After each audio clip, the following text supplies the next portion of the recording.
와, 놀림감 좋은데요? Run. Run better. Fleet Runner.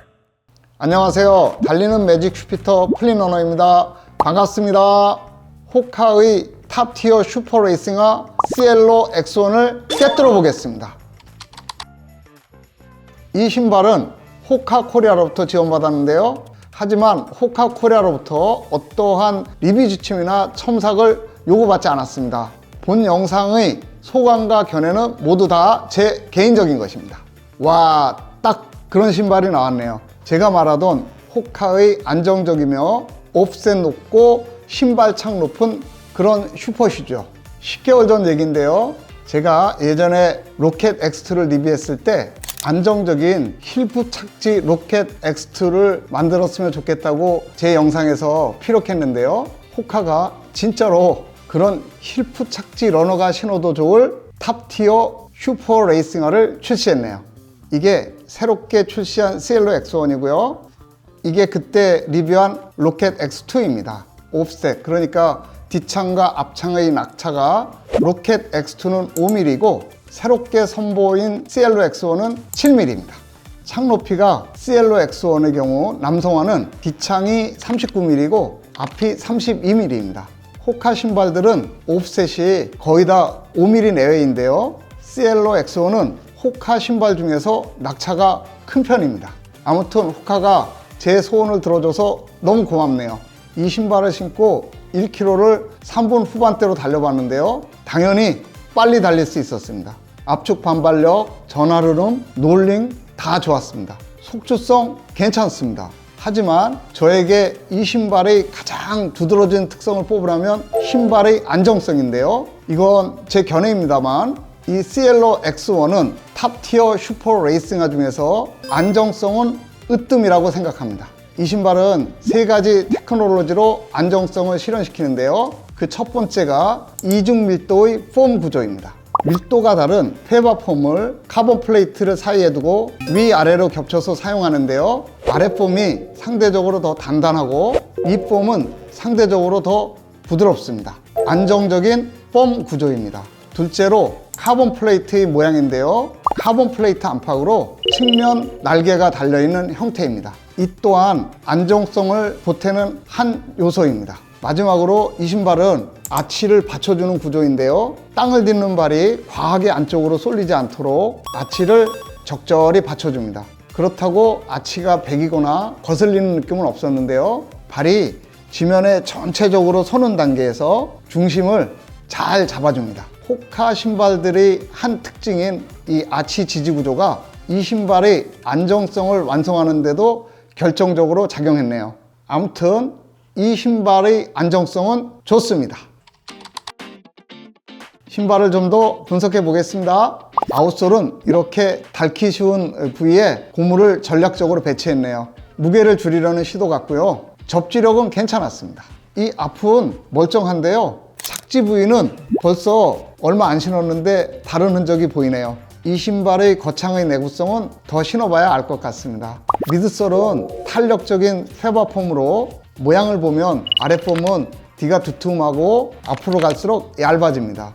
반대로 윗폼은 D는 얇고 앞으로 갈수록 두툼합니다. 뒷발에서는 안정적이고 강력한 펀치력을 낳고 앞발에서는 부드러운 발구름을 낳는 폼 구조네요. 앞, 뒤, 중간은 이렇게 잘라내는데요. 무게를 줄이려는 의도인 듯 합니다. 인솔은 분리형입니다. 대부분의 탑티어 슈퍼 레이싱화들은 일체형을 쓰죠. 작은 요소지만 이를 미뤄볼 때 시엘로 X1은 어나더 레벨보다 마스터즈 러너들을 위한 탑티어 슈퍼 레이싱화라고 생각합니다. 오픈 소재는 리트인데요. 신축적이지 않습니다. 이렇게 봉제선과 신발끈 테두리를 따라서 열 접착 필름으로 처리되어 있습니다. 신발현은 발등의 경사에 따른 비대칭 구조이고요. 얇으며 아주 신축적입니다. 안팎으로 미드솔에 부착되어 있습니다. 신발화가 너무 신축적이어서 발등에 주름이 잡힐 수 있는데요. 실제로 달릴 때 살짝 압박감이 있었습니다. 신발을 신을 때 신경 써서 묶어야 할 것 같습니다. 신발회에 주름이 잡히지 않도록 가지런하게 펴서 신으세요. 신발끈은 납작합니다. 전혀 신축적이지 않습니다. 꼬이지 않도록 이 또한 납작하게 펴서 당겨야 합니다. 레이스를 펼치다 이 신발끈이 풀리면 낭패이죠. 신발끈은 풀리지 않도록 2번 묶는 것을 추천합니다. 힐 카운터는 얇습니다. 뒤축에 야간 안전 러닝을 위한 재개 반사체가 있네요. 발목깃은 신축적인 밴드로 되어 있습니다. 뒤꿈치 패드는 로켓 엑스트와 같은 형태입니다. 패드를 이렇게 힐 카운터 안쪽 중간쯤에 배치했는데요. 힐 슬립과 뒤꿈치 자극은 없었습니다. 가격은 33만 9천 원입니다. 이 신발 롤링감, 폼발 아주 좋습니다. 착지에서 도약까지 휙휙 구릅니다. 신발의 펀치력도 좋습니다. 착지할 땐 폼이 압축했다 되튕겨주는 반발력이 일품인데요. 신발이 팡팡 쳐올려줍니다. 힘 안 들이고 빠르게 발의 전환 흐름이 이어집니다.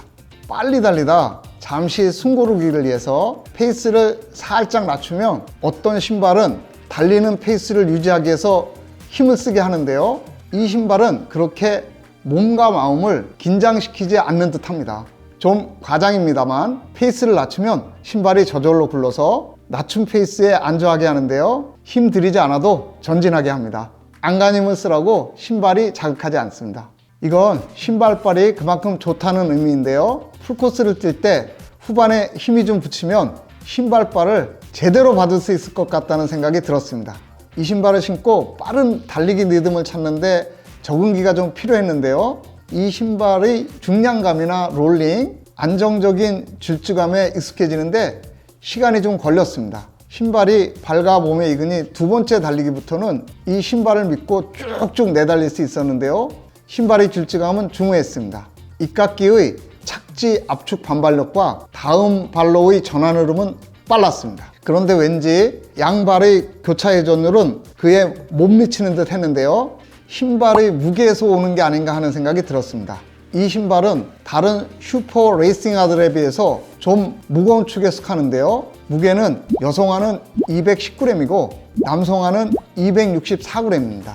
호카의 마하X를 신어보셨다면 그 무게와 비슷하다고 보면 됩니다. 참고로 로켓 X2는 남성화 280mm가 232g입니다. 이에 비해서도 이 시엘로 X1이 훨씬 무겁죠. 시엘로 X1과 로켓 X2를 짝짝이로 신고 달려봤는데요. 확실히 로켓 X2가 가볍고 경쾌했습니다. 시엘로 X1은 약간 묵직했고요. 아무튼 무게에서 오는 건지 아니면 이중 밀도 중창에서 오는 건지는 모르겠는데요. 달리기가 좀 중후한 느낌이 들었습니다. 제가 생각하기에 이 시엘로 X1은 레이스 후반에 힘이 떨어질 때 신발발을 제대로 받을 수 있는 안정적인 탑티어 슈퍼 레이싱화입니다. 풀코스를 달릴 때 신으면 레이스 후반에 도움이 좀 많이 될 것 같습니다. 이 신발은 안정화는 아니지만 레이싱화 치곤 안정성이 좋습니다. 평소에 안정화를 신는데 대회 때 레이싱화를 신고자 한다면 이 신발 시엘로 X1을 추천합니다. 제 견해로는 과해내하는 러너가 대회 때 신으면 다른 슈퍼 레이싱화들보다 더 좋은 퍼포먼스를 낼 것 같습니다. 사이즈는 주로 신던 미디엄 레이싱화 사이즈를 신으면 될 듯 합니다. 저는 주로 레이싱화는 미디엄 255mm를 신는데요. 이 신발 미디엄 255mm 잘 맞았습니다. 플린러너 토니 주니 슈피터는 주로 미디엄 270mm를 신는데요. 이 신발 미디엄 270mm가 잘 맞는다고 합니다. 사이즈는 아시다시피 볼륨, 취향, 패턴 등의 개인 차이가 있습니다. 꼭 신어보고 정하시기 바랍니다. 이 니비위 한계는 누적거리 34km, 1회 최대거리 12km, 최고 페이스 1km 3분 58초, 달리기 경력 28년, 61세 판매자입니다. 사람마다 단련도, 체감도, 발 특성, 견해 등의 개인 차이가 있죠. 한 러너로서의 착용감과 소견일 뿐입니다.